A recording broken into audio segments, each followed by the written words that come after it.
ହଉ ସାର୍ ଆପଣମାନଙ୍କୁ ସ୍ୱାଗତ। ଏ ବର୍ଷର ଆମର ଯେଉଁ STB ହେବ ସ୍କୁଲ ଡେଭଲପମେଣ୍ଟ ପ୍ଲାନ୍, ସେଥିରେ ଆମର ପ୍ରଧାନ ଶିକ୍ଷକଙ୍କର ମୁଖ୍ୟ ଦାୟିତ୍ୱ। ଆମେ ଆମର ଗୋଟେ ବିଦ୍ୟାଳୟର ଗୋଟେ ଭିଜନ ରହିବା ଦରକାର। ଯେ ସେଇ ଭିଜନଟା ଆଉ ମିଶନ। ସାର୍ ଭିଜନ କହିଲେ ଆମର ଗୋଟେ 5 ବର୍ଷ ପାଇଁ ଗୋଟେ ଲକ୍ଷ୍ୟ ଦେବା, ମୋ ବିଦ୍ୟାଳୟର ମୁଁ କ'ଣ ଉନ୍ନତି କରିବି। ସେ ଭିଜନଟାରେ ଆପଣ ଗୋଟେ ରାତାରାତି ଯେ ଗୋଟେ ସ୍କୁଲଟାକୁ ପରିବର୍ତ୍ତନ କର, ଆପଣ କ'ଣ କରିବେ? ଆପଣଙ୍କ ମିଶନ ଗୋଟେ ବର୍ଷରେ ଆପଣ ଦେଖିବେ ମୋ ପିଲାର କ'ଣ ଡେଭଲପମେଣ୍ଟ କରିବେ।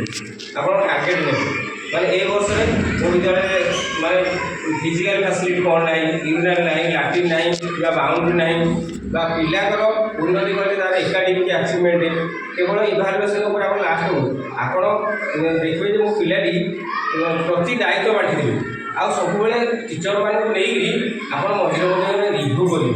ରିଭ୍ୟୁ କରିବାରେ ଆପଣ ଯେ ଲାଷ୍ଟରେ ଯେ ମନିଟରିଂ କରିଦେଲେ କିମ୍ବା ଇଭାଲୁଏସନ୍ କରିଦେଲେ ସେଟା ଗୋଟେ ପିଲାର କିମ୍ବା ଗୋଟେ ସ୍କୁଲର ଡେଭଲପମେଣ୍ଟ ହେବ। ଆପଣ ମଝିରେ ମଝିରେ ଫାକଲ୍ଟିମାନଙ୍କୁ ଡାକିବେ, ଆପଣଙ୍କ ଯେତିକି ଷ୍ଟାଫ୍ମାନଙ୍କୁ ବସେଇକରି ଆପଣଙ୍କର ଯେଉଁ ଲକ୍ଷ୍ୟ ଅଛି ସେ ଲକ୍ଷ୍ୟଟାକୁ କେବଳ HM ହିଁ କରିବେ।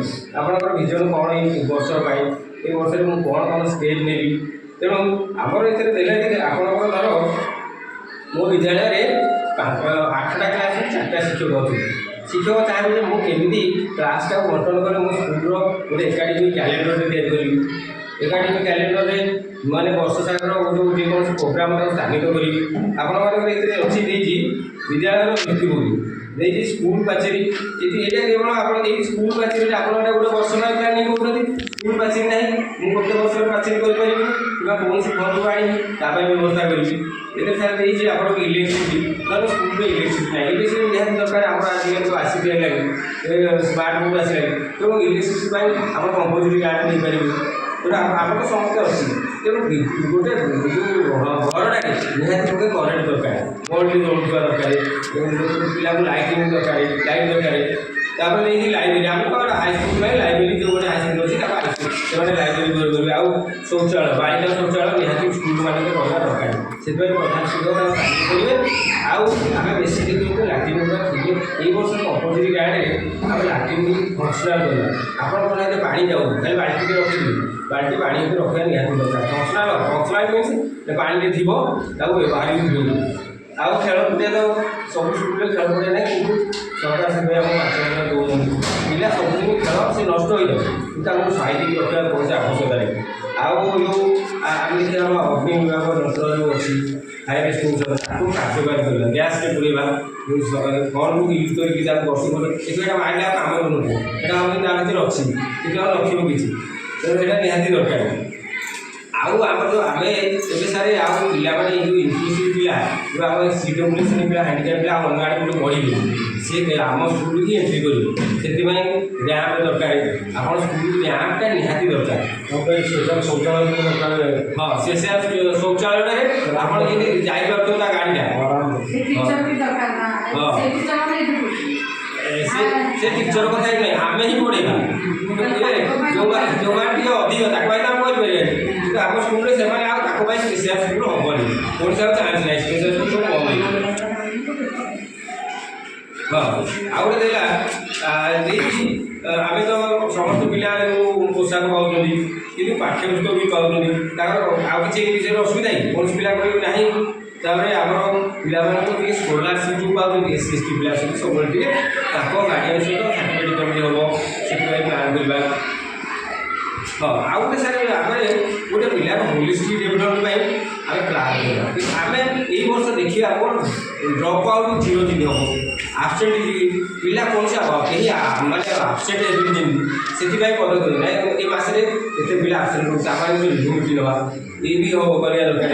ଆଉ ପିଲାଙ୍କର କ'ଣ କହିଲେ, ଗୋଟେ ମୋ ପିଲା ଯେ ଖାଲି ଏଠି ପାଠ ଆସିକି ପଢ଼ିପାରୁନି, ତା କ୍ୟାରେକ୍ଟର ତାର ସେ କେମିତି ଏଠି ଇମୋସନାଲ ମାନେ ସ୍ମୁଥ୍ ରହିବ। ସେଥିପାଇଁ ଆମ ଟିଚର ମାନଙ୍କର ଯେଉଁ ଟ୍ରେନିଂ ସାର୍ ଆପଣ ଚାଲିବ, ପୁଣି ଆହୁରି ଗୋଟେ ଟ୍ରେନିଂ କେମିତି ପିଲାର ଇମୋସନାଲ ଡେଭଲପମେଣ୍ଟ, ଅଲରାଉଣ୍ଡ ଡେଭଲପମେଣ୍ଟ, ମାନେ ସିଏ ଭଲ ନାଗରିକଟେ କେମିତି ହେବ, ତାର ଭ୍ୟାଲ୍ୟୁ କେମିତି ହେବ ବଢ଼ିବ। ମାନେ ଆମେ ଗୋଟେ ପିଲା ଏଠି ଯଦି କ୍ୟାରେକ୍ଟର କିମ୍ବା ଠିକ୍ ଠାକ୍ ହେଇଗଲା, ମାନେ କ୍ୟାରେକ୍ଟର ସେ ଅନ୍ୟକୁ କେମିତି ରେସପେକ୍ଟ ହେଉଛି, ପ୍ରାର୍ଥନା ସଭାରେ ମାନେ ଗାଁ ଲୋକ ଯେମିତି ଦେଖିବେ ଯେ ପ୍ରାର୍ଥନାଟା ଆପଣ ଏମିତି କରିବେ ଯେ ମାନେ ସେମାନେ ଶୁଣିବାକୁ ମାନେ ତାଙ୍କର ଇଚ୍ଛା ହେବ। ମାନେ ସେଇଟା କେବଳ ଆମର କ'ଣ ପ୍ଲାନ୍ ଦରକାର ନାହିଁ। ଆମକୁ ଏଇ छुआ को केमी प्राक्ट करेबी जहाँद्वारा से विकसित हो पारे पिलाटी भल कर तेणु आउ गोटे पिलाकर ये क्वालिटी एजुकेशन कहले कौन खाली आम कौन पाठ हो कि खाली पिलाटी लास्ट को डेभलपमेंट है क्वालिटी कहले सब स्कूल सब प्रकार क्वालिटी डेभलपमेंट होगा दरकार एजुकेशन हो ये आम तार फिजिकल डेभलपमेंट हो क्वालिटी जे केवल आम मानते तार ऑनगोइंग प्रोसेस विद्यालय सब ऑनगोइंग प्रोसेस चलो डेभलपमेंट गोटे पिला तेणु आम देखा गोटे पिलार होलिस्टिक डेभलपमेंट देखो ये गला सब कार्ड दिया गया ये कार्ड में केवल शिक्षा होते ना तार एक्सट्रा करिकुलर एक्टिविटी से आम सुरक्षित कार्यक्रम होम सार तो पड़े बहुत खेल पिला आम जो खेल कर खेल पिला गोटे निहाती पिरियड रहा दरकार पिला सब पिला जो खाली पाठ जी यार भी अन्य कौन नाच जीव गीत जीव देखिए आम सांस्कृतिक आम जो करूँ गोटे कार्यक्रम पिला जो बाहर आर्टिस्ट को आड़ी धर किए माटी कम जानी तार विकसित हो ये सार षष्ठ सप्तम अष्टम गोटे 20 दिनिया बैकलेस देदेव तार पिटाई बैकलेस मैंने सी जीव बाहर परिवेश कि गोटे गोटे